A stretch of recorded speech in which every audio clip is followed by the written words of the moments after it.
Untuk yang gemar makanan berkuah dan pedas, kami punya rekomendasi kuliner sop iga super pedas yang juga dikenal dengan nama sop janda. Namun tidak hanya mencicipi kuliner dengan puluhan cabai rawit di setiap mangkuknya, tapi juga merasakan bagaimana sibuknya proses masak sop iga sejak subuh hingga melayani pelanggan. Selengkapnya dalam segmen Sehari Menjadi. Gampang banget sobat. Tuh. Ini yang jadi primadona hari ini. Cabe. Wow. Kemana bang? Hah? Sebaskom.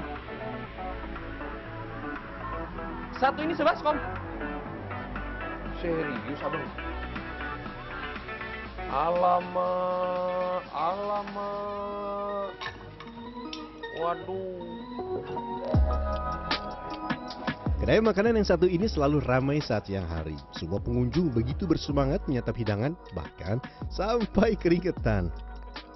Ya, inilah warung sop janda yang tersohor dengan singatan rasa pedasnya. Lumayan ini bikin melek. Pedasnya mantap. Karena dagingnya fresh ya. Karena dagingnya ini rasanya fresh. Jadi ya beda aja sama yang lain. Sop janda sebenarnya adalah sop iga sapi di kawasan Cikarang, Kabupaten Bekasi. Ada beberapa penjual sop janda dan rata-rata telah buka sejak pukul 6 pagi. Artinya, para pedagang sop ini sudah sibuk memasak sejak dini hari. Dan inilah kesibukannya. Ini saya jujur, ini mata berat. Karena membersihkan si daging-dagingnya ini nih, udah dimulai dari jam setengah 3 pagi. Karena jam 6-an rumah makan itu sudah buka. Jadi pagi-pagi ada yang sarapan pakai daging gede. Jadi ya konsekuensinya harus siap-siap bekerja ketika orang masih tertidur pulas. Sop janda mengandalkan bagian iga sapi sebagai bahan utama. Kenapa? Karena iga sapi memiliki daging yang berlimpah dan tulang yang memberikan rasa gurih pada kuahnya. Weekdays 200 kilo, weekend 300 sampai 350 kilo. Wow, sangat banyak. Nih, yuk. Ini. Selain tekstur dan rasa, memasak iga sapi relatif lebih cepat dibanding mengolah bagian lain seperti sanung lamur ataupun kikil. Jangan lupa tambahkan daun salam bersamaan dengan bumbu halus untuk memberikan aroma yang harum sekaligus menyamarkan bau amis daging. Berapa jam bang? Setelah itu rebus iga sapi dengan api besar hingga mendidih. Sekitar 1 jam direbus, lemak dari iga sapi yang digunakan sebagai bahan dasar sop akan muncul di atas dandang. Nah, bagian lemak ini biasanya dibuang oleh penjual sop janda. Nggak diaduk kan tapi kan? Gini terus ambil. Kenapa sih bang ini harus diambil nih bagian lemak-lemak kayak gini nih? Karena biar kalau misalkan di penyajian nggak pada lengket, nggak pada ngintal gitu. Oh, dimangkoknya biar bening. Sudah setengah matang nih, saatnya tambahkan penyedap rasa, garam, dan jangan lupa cuka. Cuka dapat berfungsi sebagai pelunak daging ketika dimasak karena mengandung asam asetat yang membantu melunakkan serat daging. Selain itu, cuka juga dapat memecah protein pada daging hingga membuatnya lebih empuk. Namun harus sesuai takaran ya, kalau kebanyakan bisa-bisa kuahnya menjadi terlalu masam. Ini yang jadi primadona hari ini. Cabe. Misi, Mak. Iya. Keterusan. Taruh mana, Mak? Mari, Mak. Bang, help, bang, help.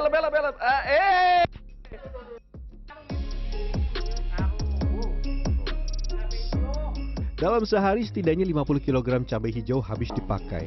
Walau tidak jarang ketika siang menjelang ada tambahan beberapa belas kilogram cabai lagi untuk memenuhi permintaan pelanggan. Cabai ditumbuk terlebih dahulu sebelum dicampur ke dalam kuah sop iga sapi. Jangan terlalu halus ya, agar rasa pedasnya merata tanpa mengubah warna bening pada kuah yang dimasak. Wow. Semana bang? Hah? Sebaskom?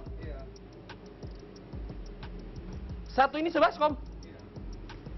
Serius abang?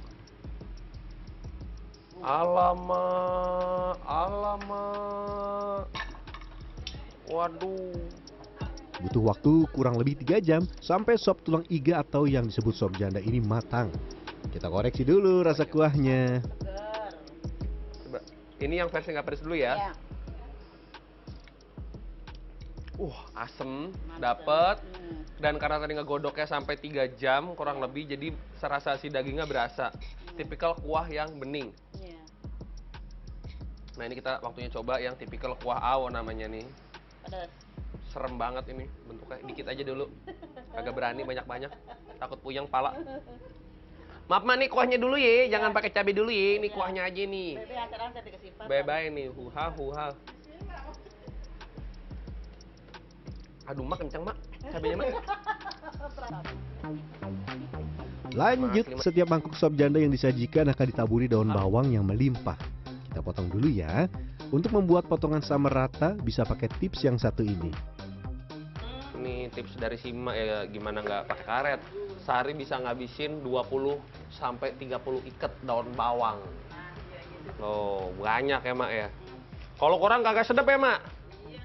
Mohon maaf nih mak, nggak pedih nih mak, mata nih mak. Lanjut kita buat nasinya. Dalam sehari biasanya tempat ini menghabiskan 100 kg beras yang dimasak dengan cara diaron. Udah teh, matang teh. Nah, ini yang sudah selesai diaron. Aduh. Seger. Langsung seger. Aduh. Kayak berasa lagi bikin Saya kentang pikir rebus, pekerjaan saya sudah selesai. Ternyata masih harus membuat hidangan pendamping. Dalam sehari setidaknya 10 kg tepung terigu dan sayuran diolah jadi bakwan dan ludes terjual. Ini. Terakhir, goreng adonan dengan minyak panas. Usahakan bagian pinggirnya pipih agar terasa garing ketika disantap. Tarik. Nyarap dulu. Nih icipan pertama, makanan pertama nih hari ini. Dari dini hari tadi kita udah siap-siap. Panas. Mantap. Akan lebih jos kalau nanti diudek-udek sama si sop iganya. Pukul 6 pagi, pelanggan di rumah makan yang terletak di Cikarang Barat, Kabupaten Bekasi ini mulai berdatangan secara perlahan dan mencapai puncaknya sekitar pukul 11 siang. Tidak hanya 1 atau 2 potong daging iga berukuran besar yang disajikan, melainkan 3 potong besar atau bahkan Ada lagi? 4 potong jika dirasa masih kurang. Banyaknya daging yang tersaji dalam setiap porsi makanan inilah yang menjadi salah satu daya tarik pelanggan. Ada 3 jenis varian pedas yang bisa Anda pilih. Tidak pedas, pedas, dan pedas sedang, yang berarti kuah pedas dan kuah tidak pedas dicampur dalam satu mangkuk. Pas 3 gini ya? 3. Ini gimana naruhnya nih, A? Nah, ini sedang. Kasih cabai dikit. Sama kasih kuah ini dikit.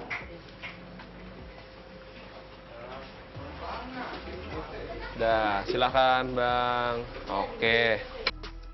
Ada yang pesan untuk makan di tempat, ada juga yang dibungkus. Ayo semangat, jangan sampai pelanggan menunggu terlalu lama. Grogi. Ketika hari beranjak sore, jumlah pelanggan mulai berkurang seiring dengan daging iga yang hanya tersisa beberapa kilogram saja. Dan akhirnya saya dapat sejenak beristirahat untuk mencicipi masakan saya. Ini bukan karena saya yang request cabenya dibanyakin ya, enggak. Memang versi yang kalau pedesnya, yang pedesnya ini segini. Kalau mau dibikin lebih banyak cabenya lagi bisa, cuman saya nyobain yang level pedesnya aja. Tapi di bawahnya pedes, ada yang sedang, ada yang nggak pedes sama sekali. Kalau nggak pedes sama sekali, kuahnya dia ya nggak pakai cabai sama sekali. Dalam semangkuk sop janda versi pedas kurang lebih ada 40-50 cabai yang terhidang dengan 4 potong iga daging sapi. Wah, pedasnya.